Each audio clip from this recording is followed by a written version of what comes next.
그때 예수님께서 이렇게 말씀하셨다. 아버지, 하늘과 땅의 주님, 지혜롭다는 자들과 슬기롭다는 자들에게는 이것을 감추시고 철부지들에게는 드러내 보이시니 아버지께 감사드립니다. 그렇습니다, 아버지. 아버지의 선하신 뜻이 이렇게 이루어졌습니다. 나의 아버지께서는 모든 것을 나에게 넘겨주셨다. 그래서 아버지 외에는 아무도 아들을 알지 못한다. 또 아들 외에는, 그리고 그가 아버지를 드러내 보여주려는 사람 외에는 아무도 아버지를 알지 못한다. 고생하며 무거운 짐을 진 너희는 모두 나에게 오너라. 내가 너희에게 안식을 주겠다. 나는 마음이 온유하고 겸손하니 내 멍에를 메고 나에게 배워라. 그러면 너희가 안식을 얻을 것이다. 정녕 내 멍에는 편하고 내 짐은 가볍다. 주님의 말씀입니다. 그리스도님 참여합니다.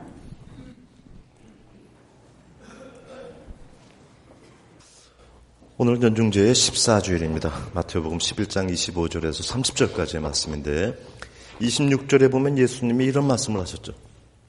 이렇게 해서 아버지의 선하신 뜻이 이루어졌습니다. 그래서 오늘 강론 제목을 아버지의 선하신 뜻, 아버지의 선하신 뜻이 어떤 것이었는데 또 어떻게 이루어진 것인지를 우리가 깨달아야 되겠죠. 특별히 오늘 복음에서 그렇고 지금 방금 복음하는 성도 마찬가지고 아버지의 뜻이긴 뜻인데 이 아버지의 뜻이라는 건 사실 되게 아주 광범위한 어떤 그런 의미이고 표현인데 그 광범위함 속에서 특히 어느 쪽에 관련된 오늘 복음이 어느 쪽에 관련된 거냐면은 그 아버지의 선하신 뜻인데 조금 더 구체적으로 핀포인트 한다면은 아버지의 어떤 취향이에요. 또 아버지께서 어떤 가지고 계시는 어떤 선호하시는 점 아니면 내지는 아버지의 최대의 어떤 관심, 가치 뭐 이런 게 될 수 있어요. 그래서 지금 아까도 얘기했듯이 하느님이 어떻게 한다고 그랬어요? 그냥 모든 사람에게 다 보여주고 뭐 가르쳐주고 그거 아니었고 안다는 사람, 똑똑하다는 사람들한테는 감추시고 철부지들에게 드러내 보이셨다. 그 얘기는 뭐예요? 하느님이 기계가 아니라는 거예요. 자판기가 아니라는 거예요. 밴딩머신이 아니라는 거예요. 밴딩머신은 어때요? 어떤 사람이 돈을 넣느냐 기계가 관심이 있어 없어요? 없어요.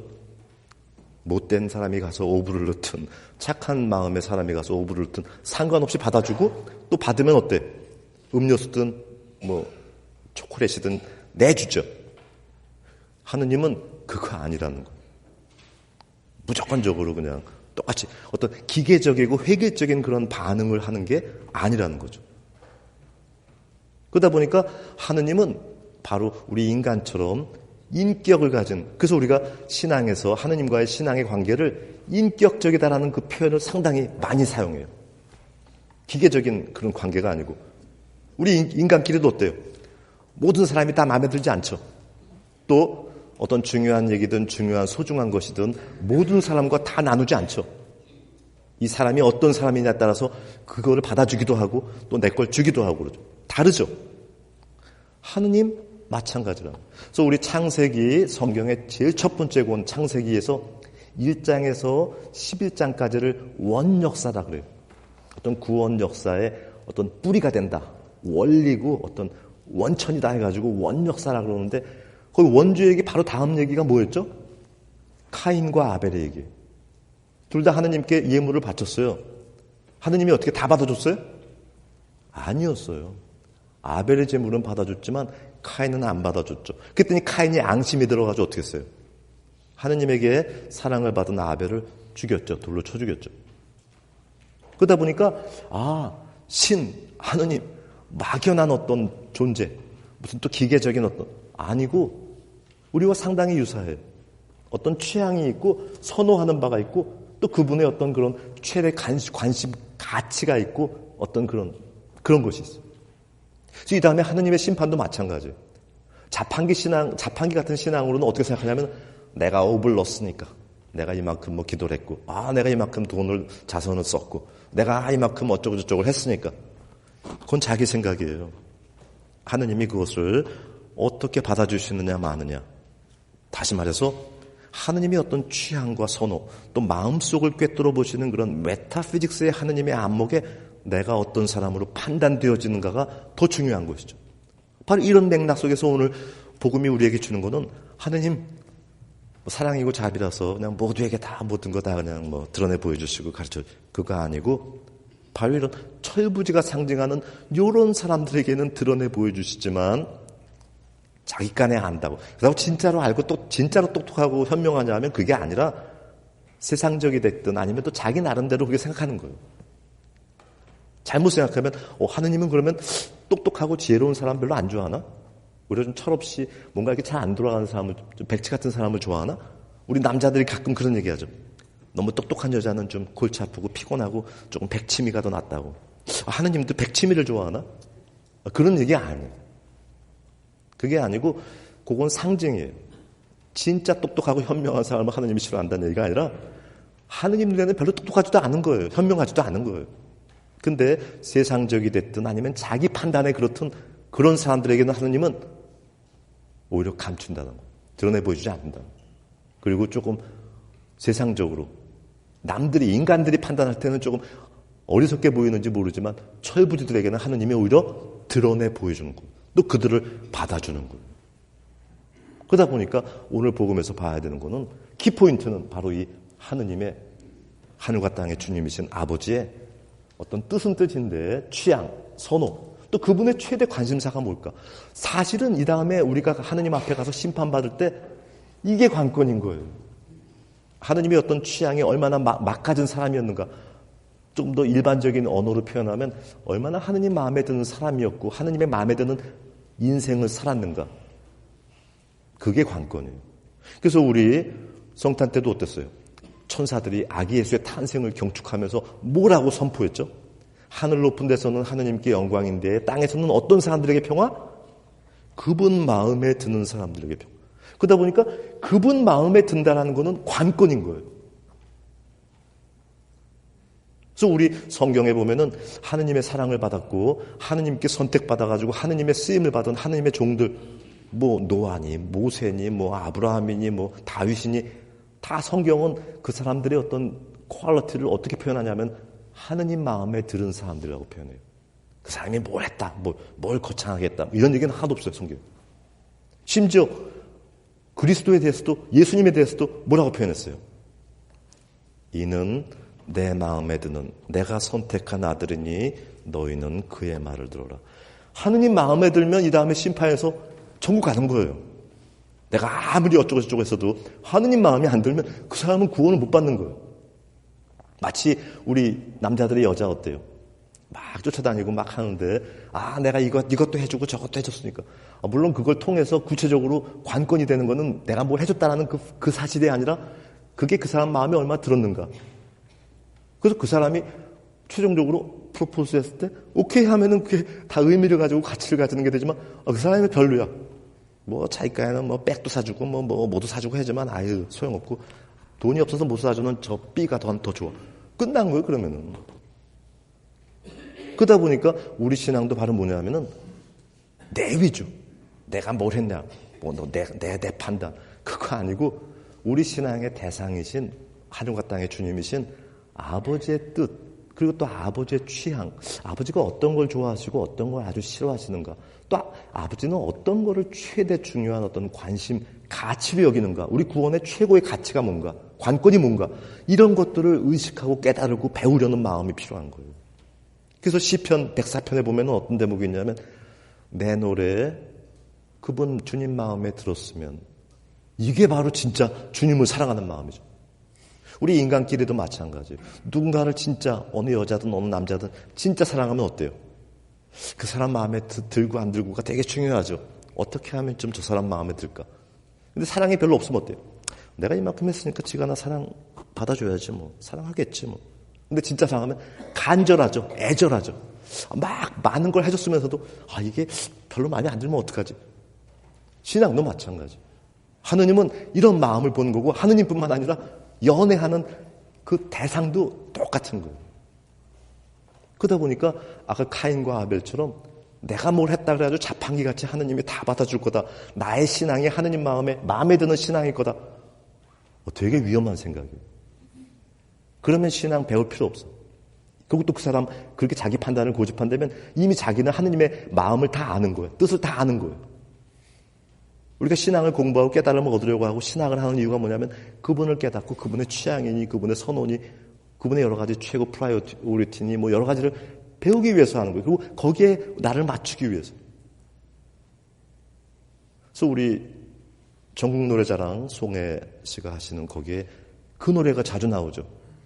참가자들이 많이 부르는데 한혜진이 부른 너는 내 남자라는 노래가 있어요. 가사가 어떻게 되냐면 너를 의식 못한 내 방식대로 사랑한 탓으로. 사랑하려면 내 방식으로 사랑하는 게 아니고 상대 너를 의식해야죠. 얘가 뭘 싫어하는가, 뭘 좋아하는가. 세상에 뭐 가치들이 다 많지만 어떤 게 얘의 첫 번째 우선 가치인가. 이런 것들을 알아서 거기에 맞춰야지 그 사랑이 통하겠죠. 그래서 그 노래 가사가 되게 웃겨요. 꽉 낀 청바지를 입고 이제 이 남자를 찾아 나섰나 봐. 근데 이 남자는 그렇게 꽉 낀 청바지 있는 야한 여자 좋아하는 남자가 아니거든. 치마 입고 단정한 청순한 여자 좋아하는데 자기 방식으로 막 그래가지고 꽉 낀 청바지 입고 돌아다니면은 그 남자가 사랑 받아주겠어요. 어쨌거나. 그래서 오늘 복음에서 우리가 깨달아야 되는 거. 하늘과 땅의 주님이신 그분의 취향, 선호, 또 그분의 가장 첫 번째로 이 관건을 가지시는 그분의 어떤 그런 퀄리티, 이런 것들은 어떤 것일까? 이거를 깨달아야 돼요. 그래서 오늘 복음 첫머리, 그때 예수님께서 말씀하셨다. 아버지, 하늘과 땅의 주님이신 아버지, 지혜롭다는 자들과 슬기롭다는 자들에게는 이것을 감추시고 철부지들에게는 드러내 보이시니 아버지께 감사드립니다. 그렇습니다, 아버지. 아버지의 선하신 뜻이 이렇게 이루어졌습니다. 좀 이상하지 않으세요? 뭔가 좀 예수님도 이렇게 뭐 감추기도 하고 누구한테는 또 보여주고 드러내 보여주고 뭔가 차별적으로 대하는 이런 하느님의 뜻인데 또 이걸 또 감사하다 그러고 이름으로써 뭐 하느님의 선하신 뜻이 이루어졌다고? 이게 무슨 선해? 다 형평성이 있는데 똑같이 대해줘야지. 어떻게 된 거예요? 오늘 복음이 마태복음 11장 25에서 30절인데 오늘 복음 이해하려면은 바로 그 앞에 어떤 얘기가 마태복음 11장에서 이어지고 있었는가. 제가 맨날 얘기하는 맥락, 컨텍스트가 중요해요. 바로 이 앞대목에 어떤 얘기가 있었냐면은 예수님이 그렇게 많은 가르침을 주고 많은 걸 보여주고 했는데도 이 삐뚤어진 마음 때문에 제대로 보지 못하고 또 회개도 안 하는 거예요. 그래서 앞대목이 뭐냐면은 불행하여라 너 코라지나 벳사이다야. 너에게 베풀었던 기적들을 티로와 시돈에게 보여더라면 그들은 벌써 자소옷을 입고 죄를 뒤집어 쓰고 회개했을 거다. 그러니 내가 너희에게 말한다. 심판날에 티로와 시돈이 너희보다 견디기 쉬울 거다.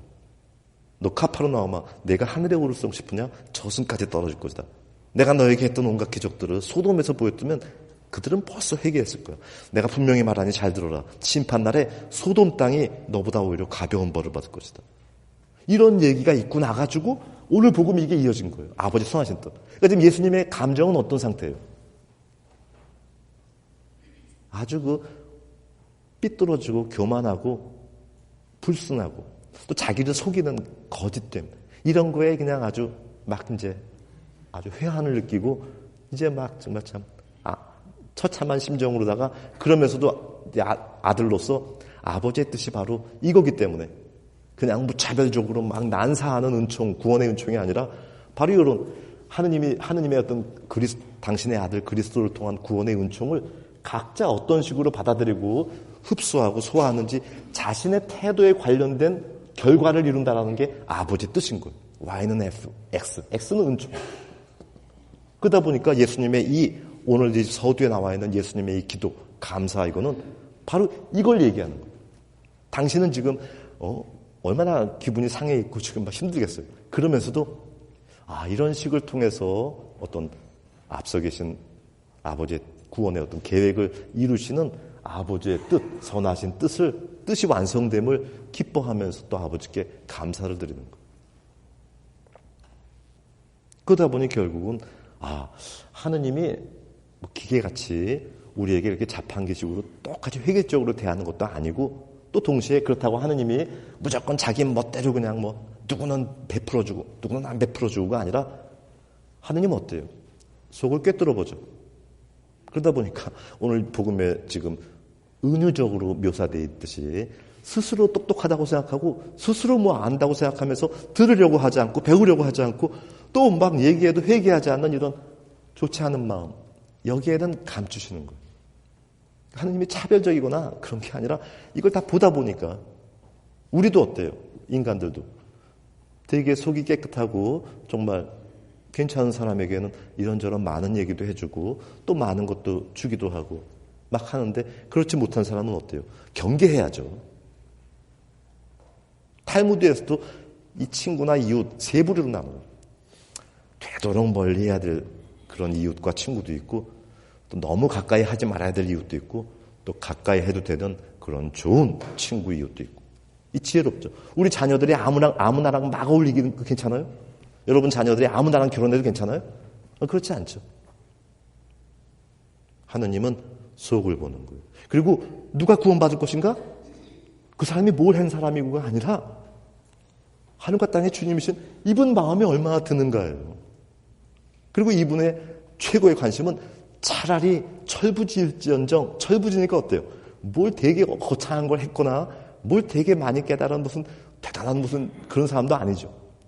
하지만 그 철부지가 오히려 좋을 정도로 하느님이 아주 알레르기적으로 싫어하는 그런 것은 바로 이런 뭐예요? 속에 있는 불순함이고 교만이고 못됨이죠. 자기 속임이죠. 이 지금 나자렛 예수의 적대자들이 나자렛 예수의 특별함을 느끼지 못했을까요? 만약에 양심에서도 못 느꼈다면 그 사람들은 죄가 없는 거예요. 죄가 성립이 되려면 어떤 지성작용의 사고작용의 기본이 있어야 돼요. 금지산자는 이거 기소가 안 되잖아요. 똑같은 거예요. 느꼈어요. 특별함을. 근데 자기에 대한 교만과 그런 것 때문에 인정할 수 없었던 거예요. 그리고 자기들은 나름대로 저 소돔과 고모라 같은 저런 세리 창녀보다 훨씬 낫다라고 자기 스스로 막 이러고 있는데 나자렛 예수가 와가지고 너는 소돔과 고모라보다도 심판 때 더 엄한 벌을 받. 얼마나 자존심 상하고 기분 나쁘겠어요. 그래서 결국은 어떻게 돼? 십자가에 못 박는 거예요. 세리와 창녀들은 오히려 나자렛 예수님의 그 은혜로운 말씀을 듣고 기뻤죠. 이게 그리스도의 십자가 구원의 어떤 배경이 됐던 거예요. 이런 가운데 지금 예수님은 이런 사람들의 이런 지금 얘기했던 소돔과 고모라보다도 지금 더 큰 벌이 심판 때 기다리고 있는 이 사람들을 보면서 안타까운 마음과 또 답답함과 또 화도 치밀어 오르면서 하지만 이것이 아버지의 선하신 뜻이고 이제 마침내 이루어지고 있구나. 또 자신에게 임박해오는 그런 이들이 이제 막 주동해가지고 저지르는 십자가 죽음에 이름으로써 기묘하게 또 아버지의 그런 구원의 어떤 신비가 완성이 되는 이런 것들을 내다보시면서 이런 오늘 서두에 있는 놀라운 아버지께 바치는 기도, 감사의 말씀을 올리고 있죠. 사실 그래서 지금 은총 얘기를 했는데 사실은 그래서 우리 신학에서 은총론 분야가 있는데 오늘 복음은 은총론하고 연관이 많이 돼요. 그래서 이제 어떤 게 하느님의 최고 관심사인지 알았죠. 조금 철부지가 될지언정 순수한 사람, 그리고 거짓되지 않은 사람, 자기 양심을 속이지 않는 사람, 그리고 어때요? 온순한 사람, 양 같은 사람. 사실 그렇게 살면은 하느님 눈에만 좋게 보이는 게 아니고 그 마을이 됐든 그 공동체가 됐든 괜찮은 사람들에게도 다 좋은 사람으로 다 인식되고 있을 거예요. 굳이 우리 다 말은 안 해도 알잖아요. 조금 지내면 잘 모르지만 오래 지내다 보면 서로 다 알잖아요. 바로 하느님 우리보다 더 잘하는 거예요. 꿰뚫고 있다. 그래서 은총론에 대해서 잠깐 이제 또 그래도 우리가 신앙하는데 은총에 대해서 조금 은총의 신비 조금 생각하고 이런 게 중요해서 좀 하겠는데 우리 은총 소리 되게 많이 하죠. 하루에도 수십 번 수백 번 은총이 가득하신 마리아여 기뻐하소서 하면서 막상 은총이 구체적으로 우리 가톨릭 신앙에서 뭘 얘기하는지는 또 잘 몰라요. 제가 12년을 사목하면서 중점을 뒀던 저의 프라이오리티가 바르고 뭐 그냥 그리스도 신앙 어떤 게 그리스도의 신앙이고 그리스도는 누구고 우리가 무슨 성취의 신비니 십자가의 신비니 육화강생의 신비니 부활의 신비니 하는데 내용은 또 잘 모르는 거예요. 외적인 신앙인 거예요. 은총도 마찬가지. 성모 은총이 가득하신 말이에요. 우리 사실 구원도 마찬가지예요. 사도 바울의 넘버원 메시지가 뭐였냐면 구원은 자기 자신의 무슨 의로운 행위나 열성으로 얻어지는 것이 아니고 아까 얘기했던 하늘과 땅의 주님이신 아버지가 당신이 마음에 들고 사랑하고 선택한 보낸 아들을 믿는 믿음으로 그냥 채점하지 않고 거저주는 호의요 은총이요 선물이라는 게 사도 바울의 은총론이에요. 그러다 보니까 이 은총을 제대로 이해한다는 것은 우리 그리스도의 구원 신비를 이해하는데 핵심이죠. 그래서 은총은 바로 뭐냐면 하느님이 제일 간단한 개념은 사람들이 이제 어디까지 많이 보냐 하면은 그냥 하느님이 우리에게 베푸시는 어떤 좋은 호의나 도움, 선물 이 정도. 틀린 건 아닌데 사실은 그 정도만 하면 50점밖에 안 되는 거고 그 앞에 있는 제가 맨날 얘기하는 수식하는 게 더 중요해요. 그냥 하느님이 베푸시는 도움이나 호의가 아니라 하느님의 자녀가 되어서 삼위일체 하느님의 생명에 참여하라는 부르심에 응답할 수 있도록 우리를 이끌어주고 도와주기 위해서 베푸시는 호의와 도움을 은총이라고 합니다. 키포인트가 뭐예요? 그냥 베풀어주는 그런 것이 아니라 지금 얘기했던 어떤 하느님의 자녀가 되어서 성삼위일체의 그 속에 생명에 우리가 참여하고 그 속에 또 살아가는 어떤 삶의 존재가 되는 그런 식으로 이제 어떤 보다 초자연적인 어떤 그런 부르심에 우리가 응답할 수 있도록 우리에게 베푸시는 하느님의 도움이요 선물이요 어떤 그런 은총이 호의가 바로 은총이라는 거예요. 그러다 보니까 이게 되게 어때요? 초자연적이죠. 은총이 많으니까 현세적인 게 잘 되고. 예수님이 십자가 달릴 때 몰랐어요. 이 세상에 내 것이었으면 내 천사들이 달려들어가지고 너희가 나를 죽이지 못하게 할 것이다. 내 세상은 내 나라는 이 세상이야. 이 세상 것이 아니다. 초자연적인 거예요. 그러면서 아까 얘기했듯이 어떤 그 사람이 무슨 받을 만한 사람이라서 주는 그런 것이 아니라 그냥 채점 안 하고 주는 것이다 보니까 누구에게 전적으로 달려있어요? 하느님에게 전적으로 달려있어요. 절대 주도권이 하느님에게 있는 그 은총. 그래서 우리 달란트 비유 같은 거 보면 어때요? 하느님 마음이야. 왜 저 사람은 5달란트 주면서 나는 1달란트 줘. 또 저 사람은 10달란트까지 주고. 하느님 마음이지. 왜 하느님은 또 아브라함은 모든 믿음의 조상으로 세우고 마리아 또 요셉 다윗 가문의 자손으로 하고 12사도 또 선수 선택하고 왜 나는 안 뽑아주고. 이건 하느님 마음 절대 주도권. 거기에 이제 물론 하느님의 어떤 아까 얘기했던 신으로서의 전지전능 또 속을 꿰뚫어보는 메타피직스적인 그런 해안도 작용을 했을 거고 또 하느님의 앞서는 여러 가지 구원의 뜻도 있을 거고. 그러다 보니까 이런 게 은총인데 이거는 은총 X 자체에 대한 얘기고 이제 중요한 게 은총론에서 중요한 게 뭐냐면 이거예요 바로. 그런 은총인데 문제가 뭐냐면은 은총보다 사실 우리 Y값에 영향을 미치는 거는 X가 아니고 F였다라는 거예요. 그래서 지금 나자렛 예수라는 계시의 충만, 진리의 충만, 하느님이 사람이 되시고 아버지가 이는 내 마음에 들고 너희가 본받았으면 좋겠다라는 또 아버지에 관한 많은 걸 가르쳐줄 수 있는 놀라운 당신의 아들을 보내줬는데 최고의 은총 X죠. 그랬는데 어땠어요? 비웃고 모함하고 맨날 비판이나 하고 못 박아 죽이는 거예요. 그러니 어때요? Y값은. 오죽했으면은 소돔과 고모라 그 타락의 대명사인데 그것보다도 더한 심판이 기다리고 있는 거예요. 그러다 보니 은총만 신경 써가지고 될 문제가 아니고 사실은 은총보다도 F가 더 중요해요. X보다 F가 더 중요한 거예요. 이게 은총론의 키포인트예요. 그래서 토마스 아퀴나스 성인이 바로 요거를 조금 더 구체화하게 어떻게 표현했냐면 하느님이 은총을 베풀어 주시는데 먼저 인간이 F작용을 하는데 먼저 작용하는 것은 의지예요. 그래서 이 적대자들 케이스에서는 의지부터 안 돼 있는 거예요. 불순함 때문에. 근데 사실은 의지가 마치 우리 전축 같은 거 틀 때 on, off 스위치랑 똑같아요. 의지는 단순히 뭐만 하는 거냐면 시동만 거는 거예요. 차로 얘기하면 이제 시동만 거는 거예요. 근데 토마스 아퀴나스 선생님이 뭐라 그러냐면 신앙이라는 게 지금 얘기했듯이 의지의 명령에 따라서 시동이 걸리는데 하느님이 그리스도를 통해서 계시해 주신 진리에 동의하는 지성적인 작용이 신앙이다. 로고스라는 말이 전에도 얘기했죠. 어떤 경륜 그 자체, 하느님의 어떤 뜻 자체, 섭리 자체.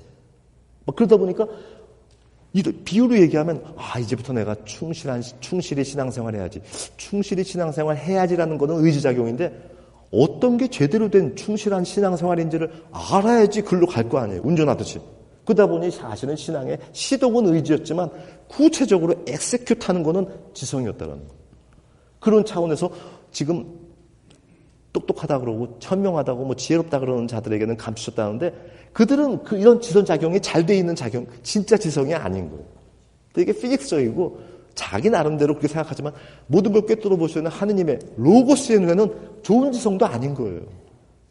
되게 단편적인 지성이죠. 애들 학교로 얘기하면은 사지선다형 같은 신앙이죠. 뭐 했냐 안 했냐. 말씀에는 몇 번을 했냐. 논술형이 아닌 거예요. 여기에 나자른 예수님 오셔가지고 신앙은 그런 국민학생 같은 게 아니고 이제 뭐 온갖 진리를 얘기하고 그리고 또 너희들이 가지고 있는 그런 삐뚤어진 마음 이거 심각한 소돔과 고모라보다 더 심각한 거니까 회개하라고 얘기했더니 기분 나쁘고 안 좋은 거예요. 그러다 보니 결국 우리 신앙도 마찬가지. 좋은 의지로 시동이 걸려야 되고 이제 걸리고 난 다음에는 구체적으로 이것을 실행하는 과정은 지성이 중요합니다. 그러다 보니까 어때요? 배워야 되겠죠.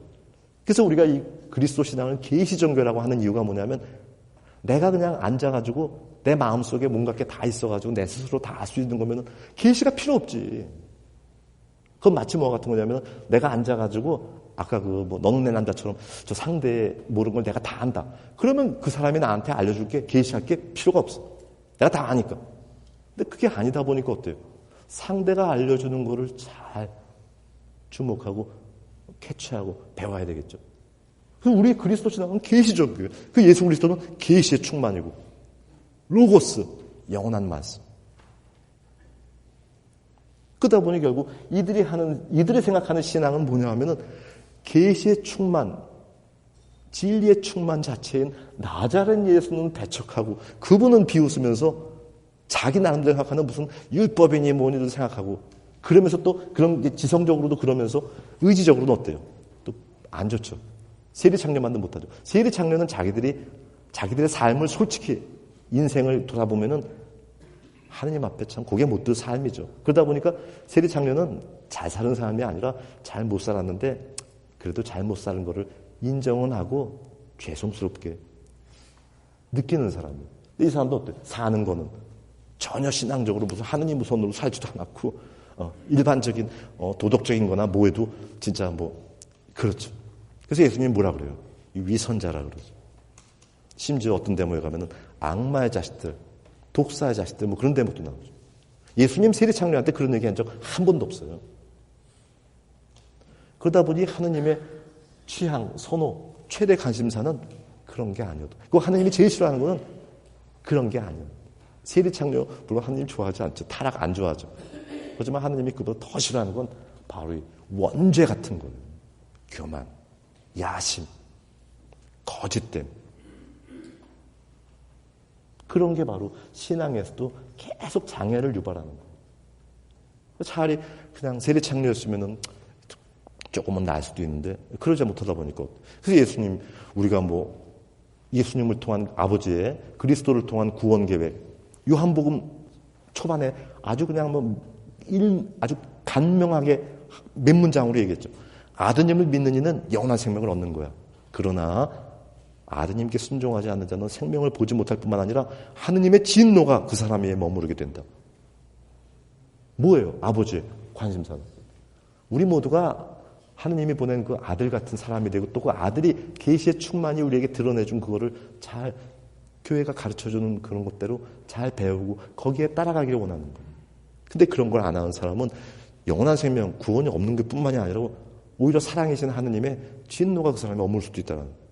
그래서 사실 복음은 양면성이에요. 맨날 좋고 기쁜 얘기만 있는 게 아니고 되게 우리에게 경각심을 유발하는 경고도 있는 거예요. 왜 이렇게 아들과의 관계가 중요할까? 환희신비 4단에서 아기 예수에 대해서 시메온이 예언을 하죠. 아기 예수인데 이 아기는 많은 사람을 쓰러지기도 하고 넘어뜨리기도 하고 또 반대를 받는 표징이 되도록 이미 앞서 정해져 있습니다. 그럼으로써 그런 반대 속에 많은 사람의 마음속 생각이 드러날 것입니다. 그러니까 이 아들과의 관계를 통해 자기 마음속, 영혼 속, 내면 속에 실체가 표출되는 거예요. 평소에는 되게 그냥 안 그런 것 같은 사람일지 모르지만 어때요? 막상 어떤 결정적인 계기가 주어지면 평소에 나는 시기심도 없고 되게 점잖고 착한 사람이야, 선한 사람이야. 네 옆에 누가 이웃이 뭐가 잘 되면 어때요? 막 끌어오르고 시기심 생기고 그럼으로써 자기의 바닥에 감춰져 있던 그 어떤 안 좋은 것들이 표출되죠. 그래서 이 아들과의 관계를 통해 사실은 뭐가 드러나는 거냐면 아들을 받아들였기 때문에 그냥 뭐 그거 하나로다가 하나님이 구원을 주고 아들을 배척했기 때문에 그거 하나로 구원을 안 주고 그게 아니라 아들과의 관계를 통해 자신의 실체를 드러낸 거예요. 그러다 보니 세리 창녀는 대충 겉으로 볼 때는 형편없고 막 지저분하고 불결했었는데 아들과의 관계를 통해 뭐가 드러난 거냐면 속은 살아있네. 그다지 그렇게 거짓되거나 교만하지 않고 자기를 인정하고 그래도 지 잘못 알아서 고개 못 들고 그래도 살아있는 거예요. 근데 이 반대는 어때요? 오히려 살아있는 애가 아니라 세리 창녀보다 나은 줄 알았더니 잔뜩 그냥 막 안 좋은 것들이 들어있었던 거예요. 아들하고만이 다도 아니야. 마태복음 21장 보면은 예수님이 또 화가 나가지고 내가 분명히 말한다. 세리 창녀들이 너희보다 하느님 나라에 더 가깝다. 세리자 요한이 와서 너희에게 의로운 길을 가르칠 때 아버지의 뜻을 너희에게 가르쳐줄 때 세리 창녀는 그를 받아들였는데 너희는 그를 믿지도 않고 받아들이지 않았다. 오히려 세리 창녀가 너희보다. 그러다 보니까 결국 심판의 관건, 하느님의 관건은 뭐예요? 심석이에요. 원죄 속에 있는 그런 교만과 반역성, 불순함, 또 거짓됨. 이런 것이 하느님이 제일 싫어하는 것이고 설사 우리가 세리 같고 창녀 같은 죄를 짓고 좀 그렇더라도 정말로 자기의 그런 것을 인식하고 인정하고 뉘우치면서 고개를 못 드는 이런 겸손함, 어린애와 같은 때묻지 않음만 가졌어도 살아있는 거예요. 그 사람이 못 갚는 죄값 그거 갚아주려고 예수님이 이 적대자들에게 넘겨줘가지고 십자가에서 피 흘렸잖아요. 이게 우리가 믿는 십자가 신앙인 거예요. 그래서 기쁜 소식인 거예요. 저들이 스스로 못 갚는 죄값을 이 적대자들에게 넘겨주고 막 이래가지고 이분이 흘린 피로 기묘하게 또 갚게 되는 거예요. 이들은 또 교묘하게 기묘하게 또 자기들의 그런 교만과 반역성으로 그런 구원의 원천이 마련되도록 아버지가 보낸 그 메시아를 또 십자가에 못 박아주게 되고. 그러니까 지금 오늘 이 예수님의 이 말씀을 하시면서 예수님의 머릿속 마음속에는 지금 막 임박해오는 여러 가지 것들도 다 들어있는 거예요. 그러면서 이제 아버지의 뜻이 이렇게 이루어진다 하면서 감사의 기도를 바치고 있는 거예요.